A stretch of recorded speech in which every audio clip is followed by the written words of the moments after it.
যদি a plus 1/a equal to মান দেওয়া থাকে এবং a মাইনাস 1/a মান বাহির করার কথা বলে, তার a minus 1/a equal to কি হবে? রুট ওভার মান স্কয়ার মাইনাস 4। মান কত আছে? 5। এখানে আছে 5, 5 এর উপরে যদি স্কয়ার দিতে 5 কত কত? 25 মাইনাস 4 ইকুয়াল টু কত হবে? Root over 21। যদি a স্কয়ার প্লাস 1/a স্কয়ারের মান বাহির করার কথা বলে এবং এখানে প্লাসের মান দেওয়া থাকে, তাহলে আমরা কি লিখবো? মান স্কয়ার মাইনাস 2। এখানে মান কত আছে? 5, 5 এর উপরে স্কয়ার দিলে কত হবে? 25 মাইনাস 2 ইকুয়াল কত হবে? 23।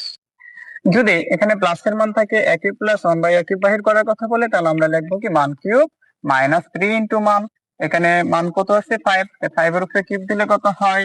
125 মাইনাস 3 ইনটু মান, মান কত আছে? 5, 3 5 কত হবে?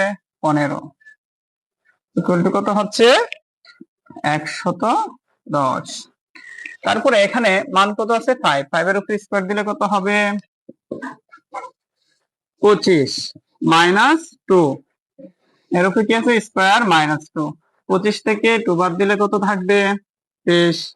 এর উপরে কি বসাবো? স্কয়ার মাইনাস 2 ইকুয়াল টু কত হবে? 529 মাইনাস 2 ইকুয়াল 527।